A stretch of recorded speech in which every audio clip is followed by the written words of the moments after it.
Hello everyone and welcome back to the channel. For those of you that don't know me, I'm Jesse Laval, and today's video is going to be about the Canon R6 Mark II.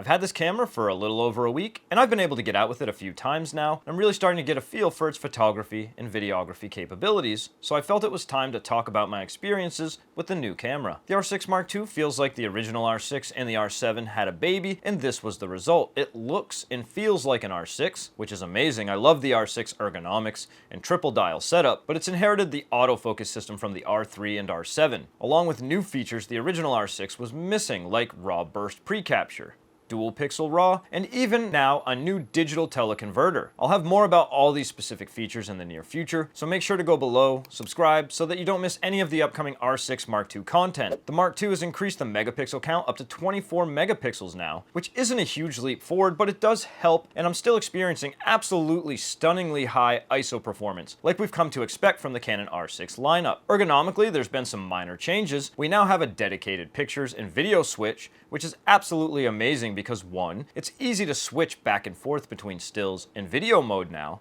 but also we can save our video settings into our C settings, unlike the original R6, and that was something that was really annoying about the original R6, so I'm really happy to see that the new Mark II has this feature. The power switch is now located on the right side top dial since the original placement has been taken up by the new dedicated pictures and video switch. Canon has increased the readout speeds of the sensor in comparison to the original R6. When it comes to recording video, this can affect you when you want to pan because it can cause what's known as rolling shutter. It was really bad on the original R6, and I'm happy to say that the Mark II has noticeably better performance with rolling shutter when panning even in 24p, where it was most prevalent on the original R6. This is a really big deal for me personally, as someone who predominantly uses this camera for video work. This alone may have made my upgrade worth it because honestly, I was always stressing when panning with the original R6. The readout speeds of the sensor were very slow, and rolling shutter could present itself very easily. On the photography end of things, increased readout speeds could lead to better results when shooting with the electronic shutter in terms of rolling shutter issues,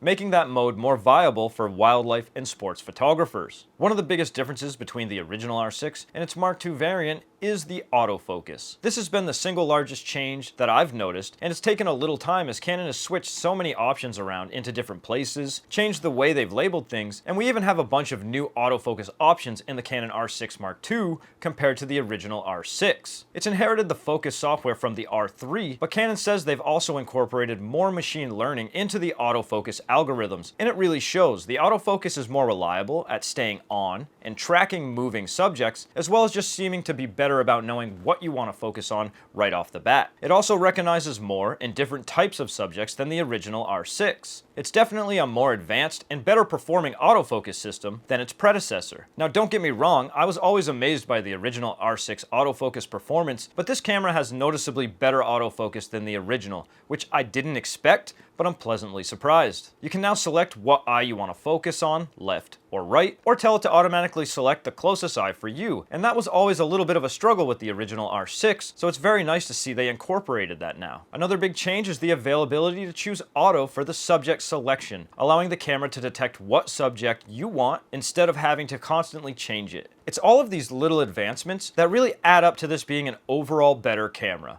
I'm actually surprised at how much of a difference there really is between the two models. Raw burst mode is a very useful feature for wildlife and sports photographers, and the increased readout speeds Canon has gifted this sensor with should make that feature more viable than it was on my R7. The R7 and the original R6 have very slow readout speeds, and they were plagued by pretty severe rolling shutter, making the electronic shutter a little troublesome to use. But that should not be the case with the R6 Mark II. I doubt it's going to be perfect, but it should be a little less problematic. Another really cool feature Canon built in is the digital teleconverter, allowing you to increase your effective field of view with your lens by applying a digital ×2 or ×4 magnification. This does not crop your image, and you are still left with a full resolution 24 megapixel file, but so far my results haven't been great when using this feature. It's also worth mentioning that you can only use JPEG files when in this mode, no RAW files at all, so that's pretty limiting in and of itself. The images I've taken with it have not been very impressive, so although it's a cool and exciting feature, maybe tamper down your your expectations for this one, as I haven't been overall impressed